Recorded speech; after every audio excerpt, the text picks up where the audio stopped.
What's going on, everyone? Jeremy here from the Quartering, and I'm sorry to inform you, but you've got a problem if you live in America. You are apparently a supremacist. I'm sorry. It's just, I mean, Hollywood big brain, 500 IQ singer Lady Gaga, who wears dresses of meat, has now determined that you are evil. I'm sorry. I'm sorry. I don't know. What else can I do? What else can I do? I mean, Lady Gaga said it. So, it's a fact.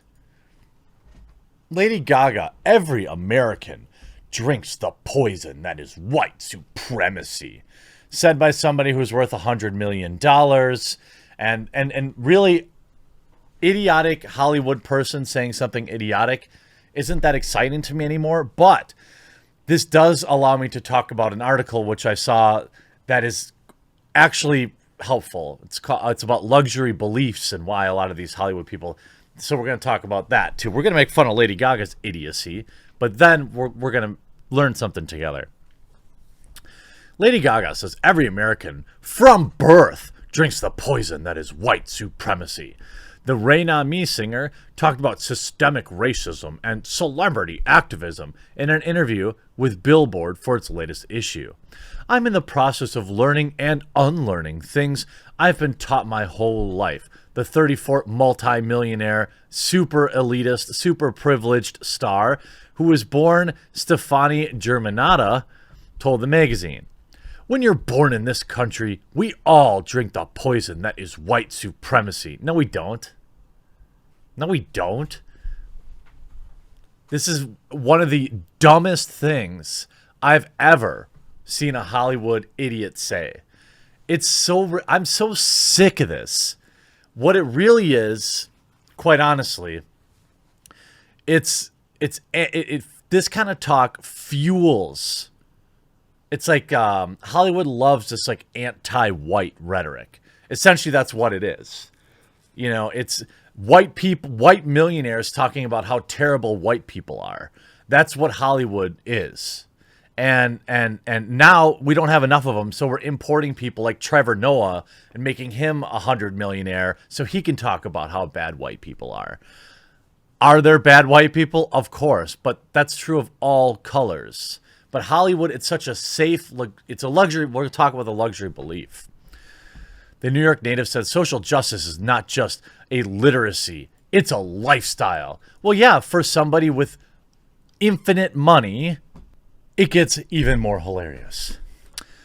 What do I think about posting a black square? I think everybody has a different feeling about a black square, Gaga said, referring to the digital initiative called Blackout Tuesday, aimed to amplify black voices, which it didn't do. Do I think there's a such thing as performative activism? Yes. Do I think there's been true activism and very important and needed? Yes. Do I believe Black Lives Matter? Yes. The performer continued. Do I believe that this is going to get louder? Yes, I do believe. I mean, this is just her projecting virtue. She asked herself and then answered all those own questions. Like, it's so ridiculous.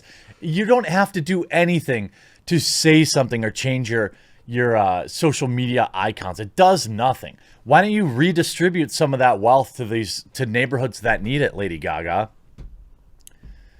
In the wide-ranging interview, the chart topper also blasted people who refuse to wear masks. It's really wrong for us to go, I'm uncomfortable with wearing a mask because I can't breathe, she said last month. Gaga performed a medley, though, of Chromatica album at the MTV Music Awards while sporting a face mask. Give me a break, she said. Show some respect for the people who are there for us when we dial 911. What? What? What are you talking about? Lady Gaga might be the biggest idiot I've ever seen. Also, wasn't she at like some weird... Doesn't she get some connection to somebody who I can't name? You know, wasn't she at like some weird art show where they were like there was people with like blood on them. Now, this is an article written back on August 17th by Rob Henderson that's quite good. Luxury beliefs are the latest status symbol of rich Americans. A former classmate from Yale recently told me that monogamy is kind of outdated and not good for society. So I asked her what her background is and if she planned to marry. She said she comes from an affluent family and works at a well-known technology company.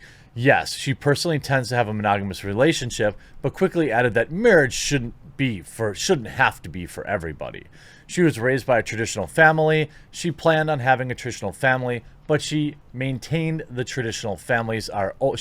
they're old-fashioned and society should evolve past them.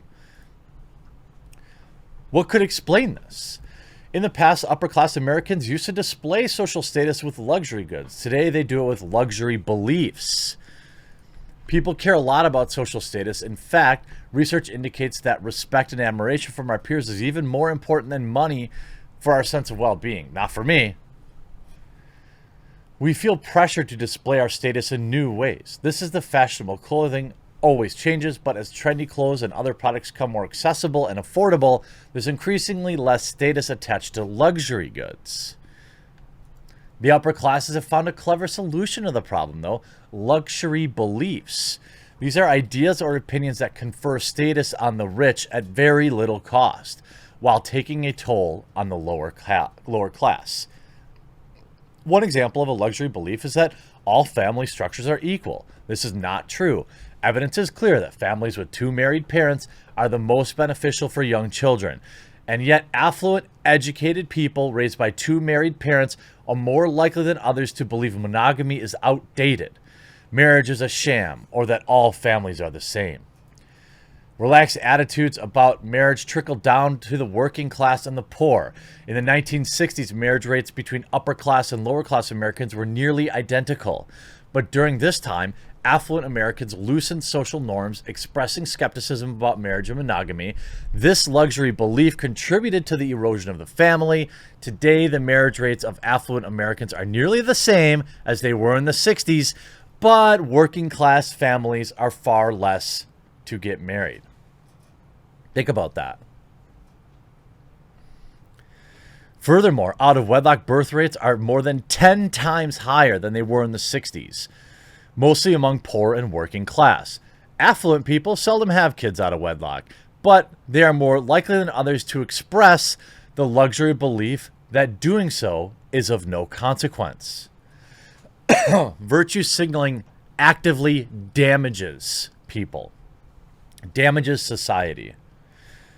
Another luxury belief is that religion is irrational or harmful. Members of the upper class are most likely to be atheists or non-religious, but they have the resources and access to thrive without unifying social edifice of religion.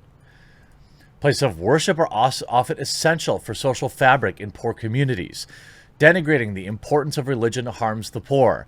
While affluent people find the meaning in their work, most Americans do not have the luxury of a, quote, profession. They have jobs. They clock in, they clock out. Without a family or community to care for, such a job can feel meaningless.